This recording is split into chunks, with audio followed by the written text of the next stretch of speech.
In this documentary, we were going to be explaining how to hunt for food, specifically a squirrel. Now, why is this important, you may ask?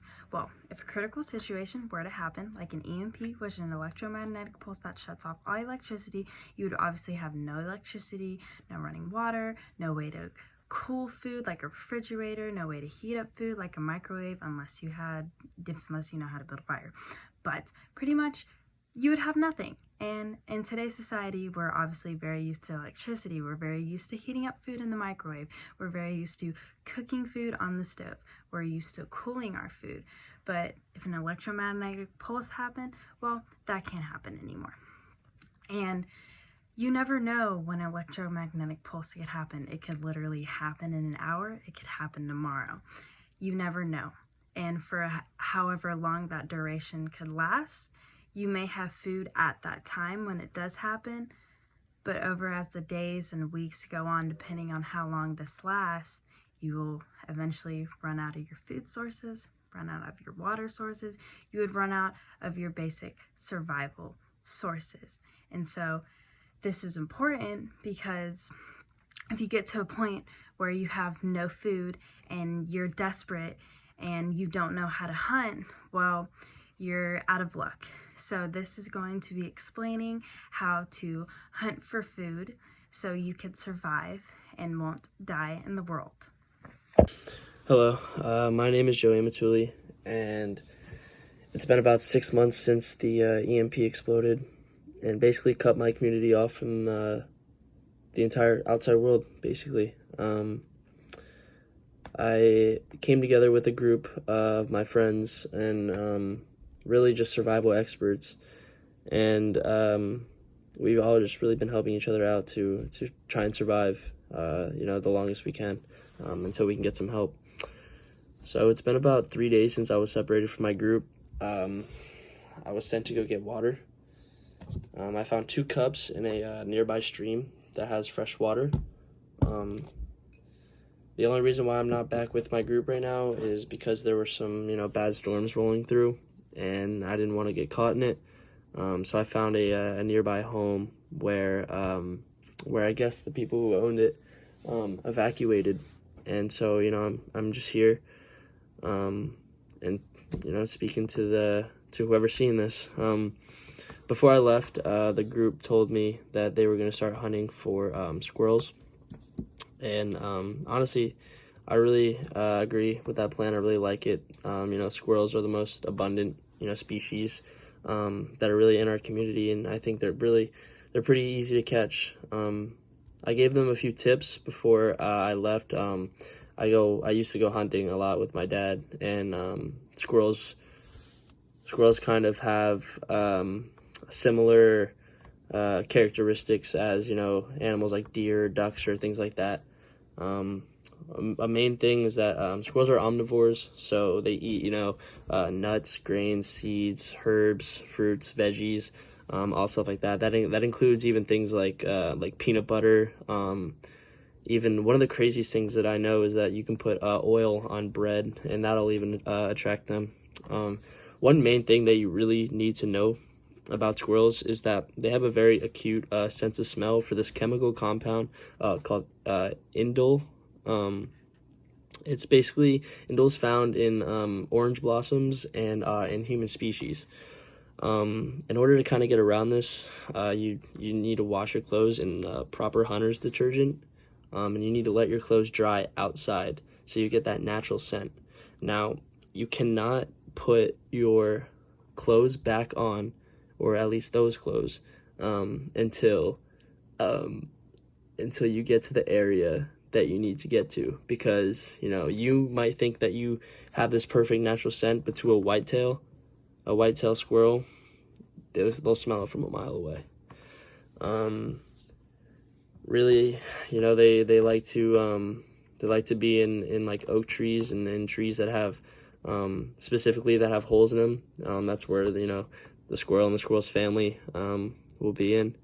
And I hope to whoever's seeing this that they can send some help, and hopefully we can get through this. The date is March 26, 2022. For the last 6 months, we've been cut off from the rest of the world. We have no clue what's going on. And our small community at Bridge Mill is starting to run low on food. For the last 2 weeks, all I've been eating is crumbs. So I finally assembled a team, and we're going to try to catch one of the most abundant animals out here in this area. It's a squirrel. All right, so here I am with my crew. This is Cal. What's going on? Cal, would you like to introduce yourself? My name is Kyle Breitbart, and I am an expert in the snare part of catching squirrels. How to make them from scratch, use them in the wilderness, just like this. Dude's a beast. All right, so this is Ryan here. What up? My expertise is what squirrels be doing, where they like to go, what they like to do, if they're seeing a tree, what they're looking for in the tree. Basically, everything you need to know when you think like a squirrel to catch a squirrel. Don't want to mess with this guy.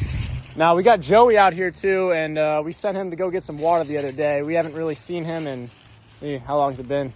Probably a couple days since you said the other day. 48 hours, yeah. You could have said like 32. Well, anyways, we're on the hunt right now to find a couple squirrels. Hopefully get some food in our bellies tonight. It's been a rough couple of weeks, so let's keep y'all updated. Make sure you find a tree that has some holes in it. A place for a squirrel and its family to reside in.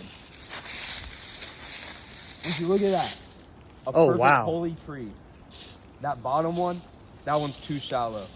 No squirrels going in that one. That top one is where they're at. That's a great find. All right, so right now, so squirrels are lazy, okay? So they like to climb up trees in the quickest way they can get up. So right now, we're just looking for like a decent-sized log we can kind of slide up against the tree at like an angle. The squirrels can kind of run up to and give a pass so we can put the snares on them. All right. So right here, oh, perfect. So right here's a perfect log right here. Wow. It's gonna sit right up against that tree nicely. You can get the squirrels a nice, easy access. Oh. This dude really knows how to make squirrel traps. There you go, folks. Wow, beautiful. All right, so since we're in such a suburban area, one thing squirrels are really attracted to around here is bird seeds. Now, if we have any sort of, bird houses around here, that would be great. Set up one of those right by this tree, and then boom, the squirrel will run to that immediately. Now, another thing they're attracted to is acorns, obviously. Squirrels love any kind of nuts, acorns especially. So basically what we're trying to do is just gather a lot of those nuts and seeds, put them in this area, and then when we go ahead and set up the trap, it's gonna be great.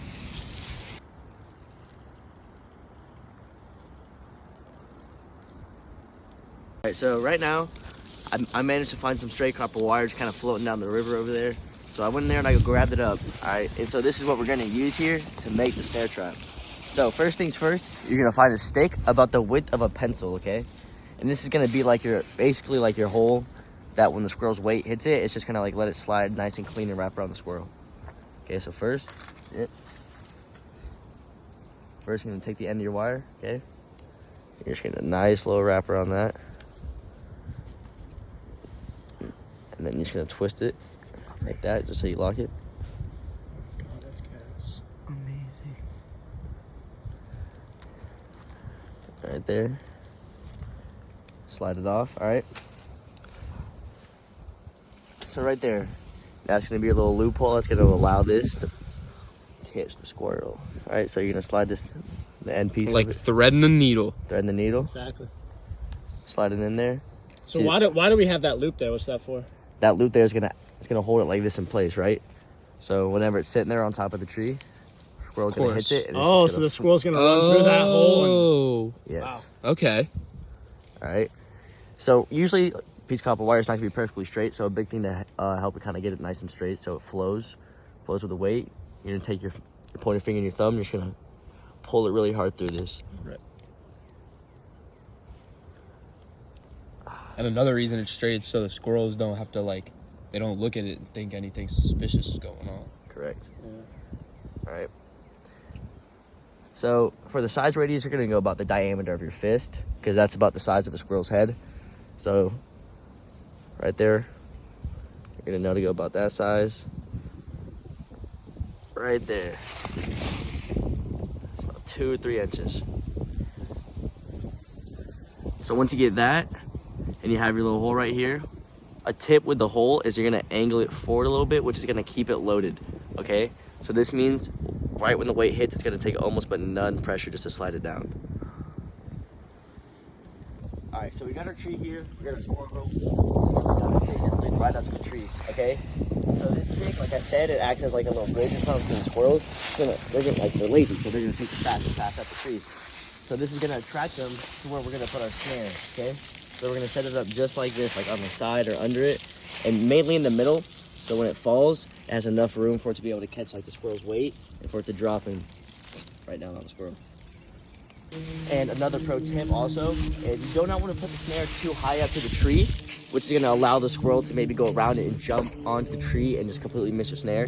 And you also don't want to go too low, so that if your squirrel falls and you do catch him, he's able to get free because he's just laying on the ground, you know? So you want to get it like nice right in the middle so you can avoid both of those issues, all right? All right, so we got a squirrel snare here, about 2-3 inches in diameter, okay? And I'm gonna teach you all how to set it up, all right? So you're gonna get the end of your wire, all right? And you're gonna wrap it around the base, not the base, the middle of the tree, all right? And then you're just gonna twist it. Since it's copper wire, it's gonna gain enough traction on the tree so it's not gonna be able to fall off. It should hold the squirrel there nice and tight.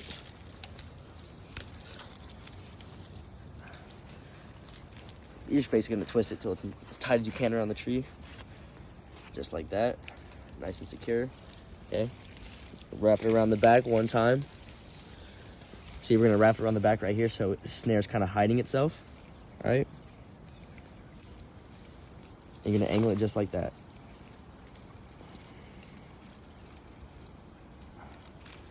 Right there, see, now, and the squirrel's gonna run up, you can barely see it, he's gonna run through it, it's gonna hit him, boom, and he's falling like, just like that. Tighten right around him. All right, so squirrels are actually pretty intelligent animals, and they have heavily adapted to these urban environments. So what we're gonna need to do is camouflage this trap a little bit. As you can see, we put some leaves and sticks on here. You can go ahead and add a little bit on. Now, it's a bit tough in this windy environment, but this will do right here. See, and also another point is this is gonna take away some of the glimmer that you can see is being refracted off by the copper wire, and sometimes a squirrel might notice that. So using a little camouflage will also help with that.